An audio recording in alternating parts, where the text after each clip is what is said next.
Right, keep them coming. Mark at gbnews.uk. It was revealed this week that rock superstar Rod Stewart has had to repair the road outside his Essex mansion. He's done it himself, has our Rod. Now, potholes are a blight on this country, damaging cars and causing disruption. But the problem doesn't seem to be getting any better. Have Britain's roads, an important part of our infrastructure and economy, been overly neglected in recent years? Should we scrap expensive rail projects like HS2 or cycle lanes in order to repair the roads that we've got and perhaps build more? What do you think? Should we have more B roads, A roads and motorways? With me now to discuss this, we've got a full house. Senior lecturer in sustainable construction and climate change, John Grant, Green Party councillor and environmental campaigner Steve Masters, and former female race car driver and motoring expert Amanda Stretton. Amanda, what do you think about the state of potholes in this country? Even Rod Stewart's got to fix his own, otherwise he's going to wreck his Ferrari. Yeah, potholes are a real problem throughout the country, and it's partly to do with the fact that there has been a massive lack of spending on the roads. Councils have had to just patch them up rather than actually address the serious underlying problem that's causing the pothole in the first place. But if, as a road user, you do incur damage as a result of a pothole, you can go to the council and actually claim for compensation and repair, but it's quite a lengthy process and it can take an awful lot of time and bother, and many people have got no idea how to go about doing it. So yeah, potholes are a real problem and I can't see any way out of them soon. What do they do to cars, Amanda? So the first thing they do is they can damage your tyres. So your tyre you can have a puncture, or you can just damage the sidewall of your tyre. In serious cases, they can actually do some suspension damage as well. So you can end up having some seriously costly repairs to your car. And in the case of a Ferrari, obviously, because the car is going to be going down into a pothole, you can actually end up with damage under the car as well. And that's not to mention the damage that can happen to bicycles, motorcycles and other two-wheeled devices that use the road, because of course if they hit a pothole, that can actually be really serious, with somebody coming off their bike and heaven forbid having a really serious accident. And Amanda, is the issue the repatching of potholes? Do roads need to be completely resurfaced? Well, in part they do, yes, but the big problem is, of course, the British weather. We love to complain about the weather. So what we have is we have spells of huge amount of water, then we get freezing, then it gets very warm. And so this just causes the road surface to degenerate. And when it gets icy, the water obviously, when it freezes, it expands, and that then breaks the road surface up as well. So there are two problems. We really need to resurface our roads properly and do the job properly, but we also need to fix the weather. Well, yes, of course, that's always a factor. I'm delighted to welcome Senior Lecturer in Sustainable Construction and Climate Change, John Grant. Great to have you with us, John. Do you think we have underestimated the importance of roads in this country? Well, there is since the 1990s, we've established that the more roads you build, the more cars you have. So there is a dilemma here in that the levels of congestion are causing real harm to our people in the UK, to the point of the pollution killing people. I mean, a good number here in Sheffield, the estimate's 500 a year.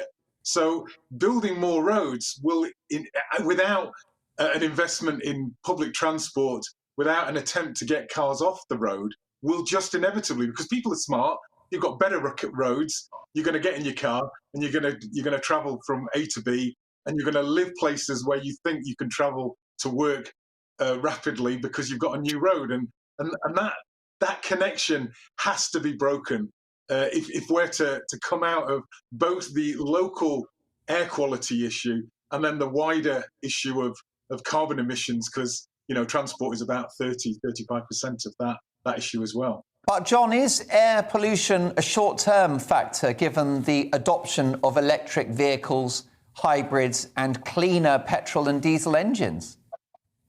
Well, if the congestion goes up, it's always going to be a problem. Even electrics have problems with emissions from their tyres and brakes.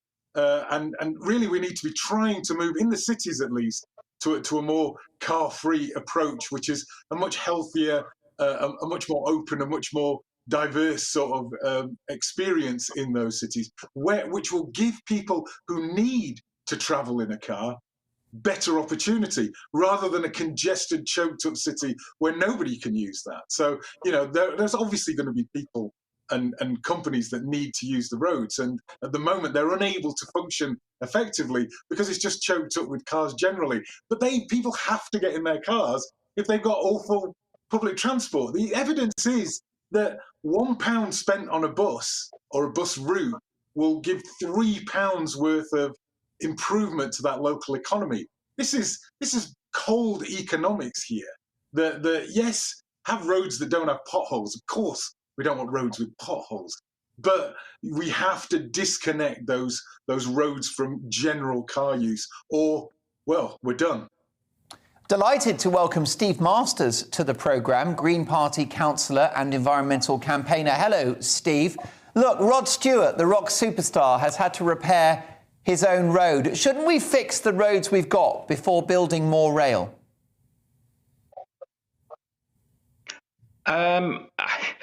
We should be investing in an integrated transport network on a local level, and as John has said, in encouraging people to get out of cars as much as possible. And one way of ensuring that the roads are suitable for those road users that are left and need to use it is by repairing the existing road network to a standard that benefits all road users. As Amanda said, roads aren't used by cars, motorcyclists, cyclists, and and the hazards that face car drivers are exacerbated and somewhat more dangerous for vulnerable road users like cyclists. So, we need to work towards a integrated local transport system. And I think we should be looking and reassessing the national road building scheme, and we can make lots of cost savings that can be invested in those local transport systems and repairing the existing road network that we have.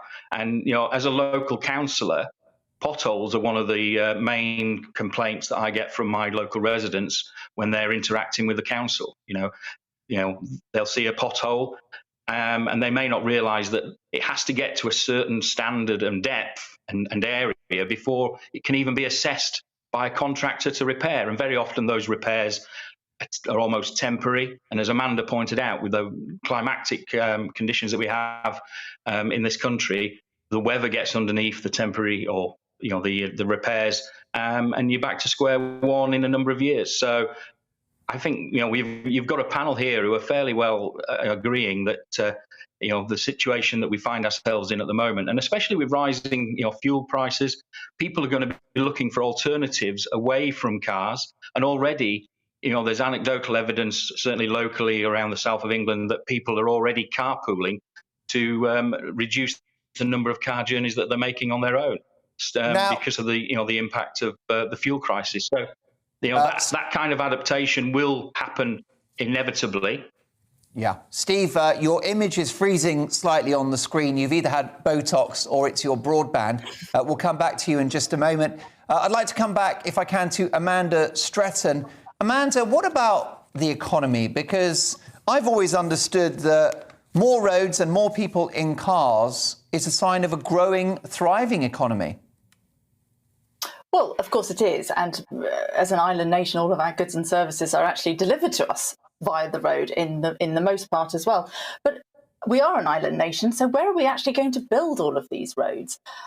We have limited space. We certainly have limited space in our towns and cities. And as everybody has correctly identified, we actually need a much better integrated transport system. There is a time and a place for everybody to use a car as and when necessary. But when you're going into a town or a city, there should be alternatives that people can use that are much easier and much better integrated. I moved out into the country, and no sooner had I bought a house than they cancelled all my local buses. Now, that isn't a sensible policy when you're trying to encourage people into a cleaner, greener society and to try and help people to get out of their cars. I have no other options here. What about personal choice, though, Amanda, as well? Many people enjoy the convenience and luxury of being in their own car. And actually, if we completely destroy our car infrastructure, we're going to affect the car industry, which is a big employer and a big contributor to our economy. I would put my hands up here. I am not in favour of banning the infrastructure totally. I enjoy my car, and in actual fact, during COVID, we saw a resurgence of people actually using their cars because, of course, they were choosing not to use public transport because they felt safer in their cars as well. And that's why we, at the very beginning of the COVID pandemic, we saw a steep rise in people buying second, maybe third, or what we like to call station cars for doing those short commutes because they wanted to stay out of public transport. So, I agree, public choice does play a huge part. Yeah, how do you see this going? What do you think the government's focus is going to be in terms of our roads going forward, Amanda? Do you think we're going to get more roads, more motorways and more investment in potholes? Well, we've seen a bit of a U-turn with the government's motorway policy with regards to smart motorways, which I think has been broadly welcomed because I'm not sure anybody was truly in favour of those. But I think what we're actually really suffering with at the moment is just a chronic lack of spending on our transport system, whether it be roads, whether it be our train, buses, public transport, whatever it may be. We've got an awful lot of people who need to move around, which is why we see such major congestion on our roads and in our cities. And clearly, there just simply isn't the infrastructure there at the moment for people to efficiently move around. I hear what you're saying, Amanda, but I think we need more roads because people, especially in rural communities, don't have a choice, or maybe they don't want to wait an hour for the next bus. And this is about personal choice, surely. I'm not sure, though, that more roads is necessarily going to fix that problem. I mean, I live in a rural community and I'm not sure that more roads is going to make any difference. I actually have got less of a problem with traffic and more of a problem with lack of infrastructure. Yeah, I mean, what really bothers me, going back to you, Steve Masters, are temporary roadworks. Those are the bane of my life. Do you think the government should crack down on those?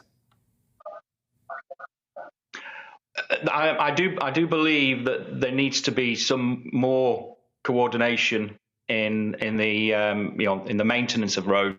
It's highlighted that there's very often a road dug up one week, repaired, and then somebody else will come along. And there are moves towards that. I know. But going back to the local transport, Amanda is correct. More roads. You don't need more roads in areas of outstanding natural beauty, such as West Berkshire. What you need is a more affordable, a sustainable public transport network. And that's what people want. And you say it's about personal choice. If people are offered alternatives, they will make the choices that work for them, both in convenience and economically. And, and as I've mentioned, economically, we're all going to be stretched over the next few months and years with the current situation, in the economy. So, those supports, and it's ironic. I'm up in Salford at the moment in a tower block, and I've got worse internet than I had when I was up in a tree for 3 months in Buckinghamshire, fighting against a gross overspending on HS2, that's going to have an impact on the biodiversity and the countryside. So I do apologise about the internet, but we Steve, should be getting towards the conversation. Yeah. Steve, very briefly, do you think we should scrap HS2?